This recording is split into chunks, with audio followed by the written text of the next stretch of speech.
Do you know what's really happening with Africa's gold? The continent, rich with resources, has been looted for centuries by foreign powers.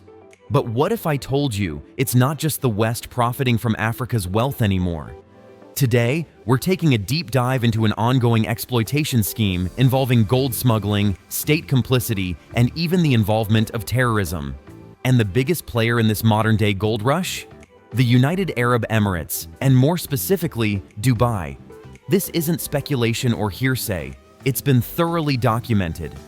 We're going to unravel how billions of dollars worth of African gold are flowing out illegally every year, right under the noses of governments, and why Burkina Faso's leader, Captain Ibrahim Traoré, is now speaking up.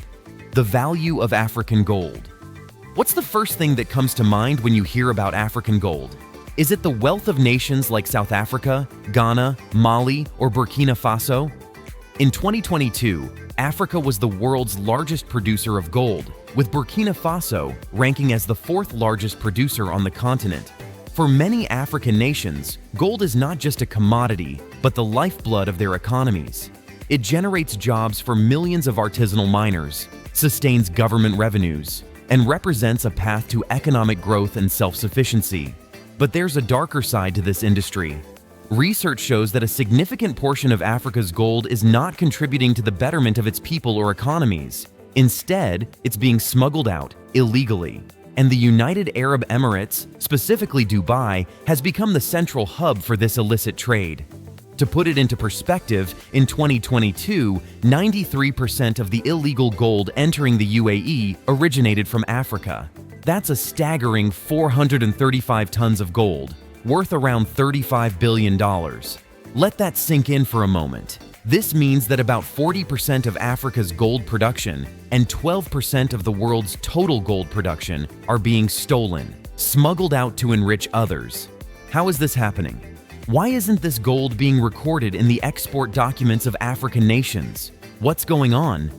The discrepancy is startling. While Dubai reports gold imports worth billions from Africa, many African countries don't report matching exports.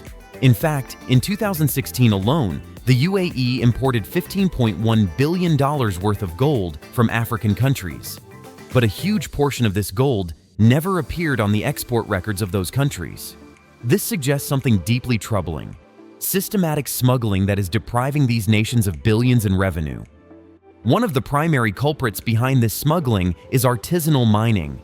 Since the price of gold more than doubled after 2009, artisanal mining has exploded across Africa. Small-scale miners, seeking to support their families, dig for gold that often ends up in the hands of middlemen and criminal syndicates. These middlemen then funnel the gold to Dubai, where it gets laundered into the global market through Dubai's many gold refineries and thousands of traders. What's worse, some of this gold is smuggled by terrorists and armed groups who use the proceeds to fund their activities. Burkina Faso's president, Captain Ibrahim Traoré, addressed this very issue when he spoke about the ongoing destabilization attempts in his country. He didn't mince words. He talked about terrorist groups being involved in the gold trade and how Burkina Faso is losing vast sums of money to illegal smuggling networks. Traoré speaks out. In a recent speech on August 6, 2024, Traoré dropped a bombshell. He revealed that assassination plots targeting him and his close associates had been uncovered, part of a broader plan to destabilize his administration. He didn't just point to internal enemies, he named external forces, including foreign powers and intelligence agencies. According to Traoré, these actors are working with some of Burkina Faso's own military personnel and terrorists to undermine the country's leadership and seize control of its resources. Chief among them, gold. This revelation isn't isolated to Burkina Faso. The UAE has long been implicated in the illegal gold trade, and reports from Swiss NGOs have revealed that Dubai has become a key player in gold smuggling. In 2022 alone, over 400 tons of illicit gold entered the UAE, bypassing African export laws and regulations. This gold, laundered and sold on the global market, represents billions of dollars that should have gone to African governments, funds that could have been used to build schools, hospitals, and infrastructure. Instead, it's lining the pockets of foreign traders, criminals, and even terrorists. Traore's speech was bold and defiant. He confirmed that his government had arrested several members of Burkina Faso's security forces who were complicit in these destabilization plots. 10 military personnel were identified as working with terrorists to pass on critical information, facilitating attacks within Burkina Faso. Traore vowed that his administration would crack down on these networks and that they would not hesitate to take decisive action to protect the country's sovereignty. A broader problem across Africa. But this isn't just a Burkina Faso problem. Countries across Africa are facing similar issues. In Ghana, artisanal mining has evolved from a small-time operation into a major and sometimes dangerous industry. Criminal syndicates have taken control of large swathes of mining operations, exploiting local workers and smuggling gold out of the country. In 2022, Ghana's president, Nana Akufo-Addo, acknowledged the involvement of foreign crime syndicates in this illicit trade. Meanwhile, neighboring countries like Mali, Zimbabwe, and the Democratic Republic of Congo are also losing vast amounts of gold to smuggling rings. Take the DRC as an example. The country is rich in natural resources, yet it loses over $1 billion annually due to gold smuggling. Much of this gold is funneled through Uganda and Rwanda before making its way to Dubai.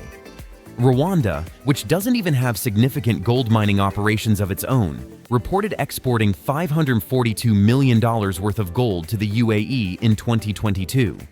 The origins of this gold are murky, but it's clear that it's not coming from Rwanda itself. This illicit gold trade has broader implications than just lost revenue. It suggests the existence of a vast underground economy that fuels not only crime, but also terrorism, money laundering, and sanctions evasion. The role of the UAE and Dubai. What role does Dubai play in all of this? Dubai has cleverly positioned itself as one of the world's premier gold hubs, with the UAE becoming the top destination for African gold in recent years. By 2016, a staggering 50% of the UAE's gold imports originated from Africa, up from just 18% in 2006. That year, the UAE had already surpassed every other nation in terms of African gold imports. However, there's a darker side to this story. In 2016, the UAE reported importing gold from 46 African countries, but 25 of those countries showed no official data on their gold exports to the UAE. Despite this lack of reporting, the UAE still declared receiving $7.4 billion worth of gold from these nations. Even more troubling, the UAE claimed it imported $3.9 billion, roughly 67 tons, from the remaining 21 countries, which far exceeded what those nations had officially reported. So, where was all this gold coming from? The answer points to the larger issue of gold smuggling that Africa is struggling to contain. Billions of dollars are vanishing each year through illicit trade, while Dubai remains a significant beneficiary. Experts describe this as a clear example of export under-invoicing, where companies underreport the value of exports to minimize tax obligations. By the time this gold reaches Dubai, it's refined and sold by one of the city's 7,000 traders, often with little or no scrutiny. This process allows gold of dubious origins to be laundered into the legitimate global supply chain. Critics have accused the UAE of turning a blind eye to these practices, enabling the influx of smuggled gold. Yet, officials from the UAE consistently deflect responsibility, claiming they can't be held accountable for the export records of other nations. Reports by international NGOs, including a Swiss development organization, estimate that the UAE's gold imports from Africa are valued between $23.7 billion and $35 billion annually. These figures illustrate the sheer scale of the illicit trade that has been depriving African nations of their wealth and autonomy for years. What can be done? So, what's the solution? Traore, like many African leaders, is beginning to take a hard stance against this exploitation. He recently suspended gold exports from Burkina Faso, following the lead of other countries that are trying to keep more of their resources at home. Traore's administration is also building a national gold refinery, to ensure that Burkina Faso can process its own gold and retain more of the profits from its sale. But it's not just about refining the gold, it's about breaking the cycle of exploitation. Africa needs to enforce stricter regulations on gold exports, increase transparency in the mining sector, and strengthen oversight to prevent criminal networks from taking advantage of artisanal miners.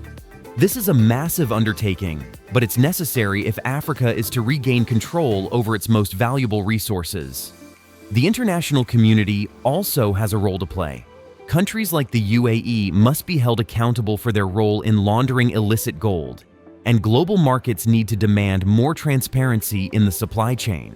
Consumers can also help by insisting on ethically sourced gold and supporting companies that prioritize responsible mining practices. Fight back. Africa's gold represents its future, its potential for economic growth, development, and prosperity. But for too long, this wealth has been stolen by external powers, leaving Africa poorer and more vulnerable. Leaders like Captain Ibrahim Traoré are beginning to fight back, but they cannot do it alone. The question now is, will Africa reclaim its gold, or will it continue to be looted by those who see the continent as nothing more than a treasure trove for their own gain?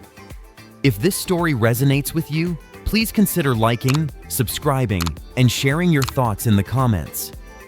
Africa's fight for control over its resources is far from over, and the more people who are informed, the greater the chance that justice will prevail.